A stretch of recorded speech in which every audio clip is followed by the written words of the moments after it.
Allah menciptakan manusia tahu tentang baik dan tidaknya manusia ini, lurus dan tidaknya manusia, bahagia dan tidaknya manusia dengan tauhid. Jadi ikhwani fiddin, azakumullah, ini masalah tauhid, masalah asas yang kita harus betul-betul memperhatikan tentang tauhid ini. Harus dakwakan. Kalau disembunyikan, kita nggak jelaskan, kapan mau dijelaskan? Orang sering menunda, nanti dulu, nanti aja, belum waktunya. Tauhid yang dijelaskan oleh para anbiya wa rasul itu pertama kali mereka dakwah. Karena tauhid sesuai dengan apa? Sesuai dengan apa?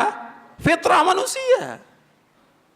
Allah yang menciptakan manusia, Allah juga yang memerintahkan para nabi, para rasul mendakwakan apa?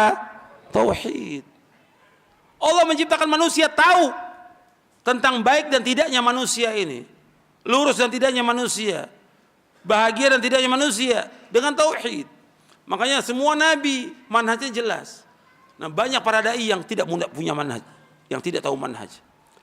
Manhajul anbiya fi da'wati ila Allah at-tauhid fi al-hikmah wal aql. Manhajul anbiya fi da'wati ila Allah tauhid fi al-hikmah wal aql. Manhajnya para nabi dan para rasul semuanya sama, memulai dakwah dengan tauhid. Itulah dakwah yang hikmah. Dakwah yang dikatakan dakwah yang hikmah, menjelaskan tentang tauhid, menjelaskan tentang syirik, itu hikmah. Dianggap oleh sebagian masyarakat dakwah tauhid dakwah apa? Keras, tidak hikmah. Lantas yang hikmah bagaimana? Mengikuti masyarakat. La haula wala quwwata illa billah. Ya rusak agama ini. Masyarakat awam nggak punya ilmu. Tadi saya sebutkan sifat manusia apa? Bodoh. Kok ngikuti orang bodoh? Dia dikasih sama Allah sedikit ilmu, sampaikan ilmu itu kepada manusia. Jelaskan. Susah memang. Banyak cemoohan, harus sabar. Daripada Allah sebutkan, fama asbarahum 'alan nar. Kok mereka sabar dengan masuk neraka? Mendingan sabar di dunia dengan celaan, cacian, tetap untuk memperjuangkan tauhid. Daripada nanti dimasukkan ke dalam neraka, berapa tahun dimasukkan neraka? Jutaan tahun. Kok sabar? Nggak sabar 60 tahun dakwah ini nggak sabar. Celaan, cacian, makian dihalangi dakwah ini, masjid dihalangi, jalan terus dakwah. Nggak boleh berhenti dakwah ini. Ini dakwah benar, sesuai dengan fitrah manusia. Orang betul akan memadamkan cahaya ini, tapi orang akan memadamkan cahaya ini, tapi Allah akan tetap menghidupkan dakwah ini. Nggak boleh berhenti, nggak boleh takut pada manusia. Allah sebutkan wala yakhafuna laumata laim. Mereka nggak takut celaan orang mencela. Orang celah nggak ada masalah mencela. Celaan manusia nggak akan merendahkan diri kita di sisi Allah Taala. Dan pujian manusia nggak akan mengangkat derajat kita di sisi Allah Taala. Itu harus ingat itu. Prinsip dalam hidup kita, celaan manusia, orang celah kita nggak akan merendahkan diri kita di sisi Allah Taala. Karena kedudukan kita tergantung dari iman kita, takwa kita kepada Allah, amal soleh kita. Pujian manusia, banyak orang muji kita, nggak akan mengangkat derajat kita di sisi Allah. Karena Allah akan melihat apa? Tentang imannya dia, ikhlasnya dia, ilmunya dia, amal solehnya Allah lihat ya gimana.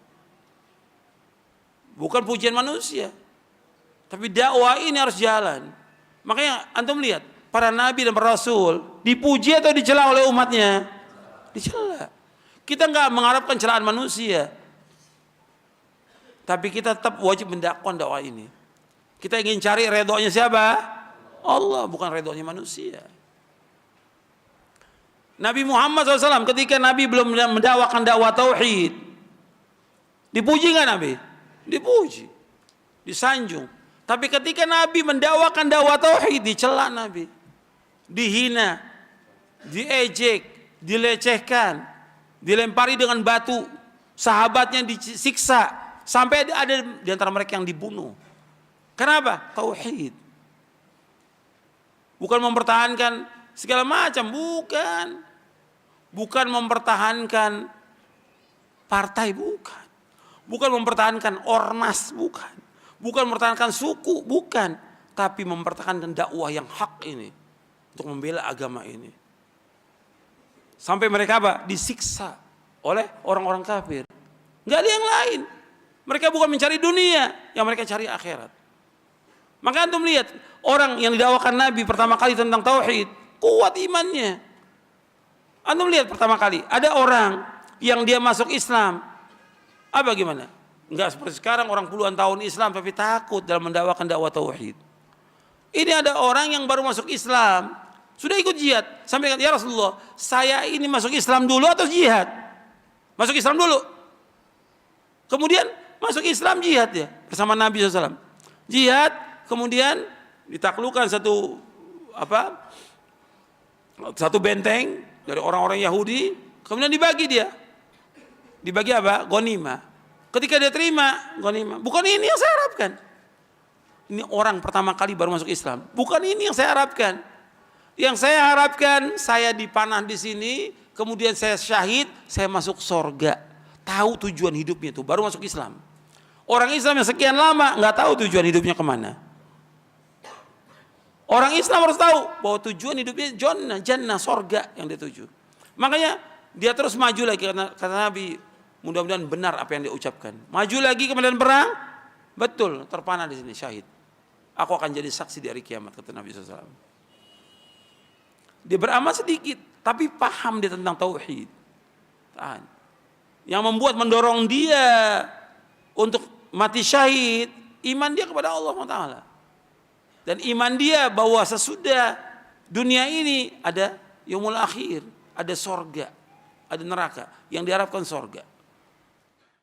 Mudah-mudahan yang saya sampaikan bermanfaat. Kurang lebihnya saya mohon maaf. Wassalamualaikum Muhammadin SAW. Subhanakallahumma bihamdik. Asyhadu an la ilaha illa anta astaghfiruka wa atubu ilaik. Assalamualaikum warahmatullahi wabarakatuh.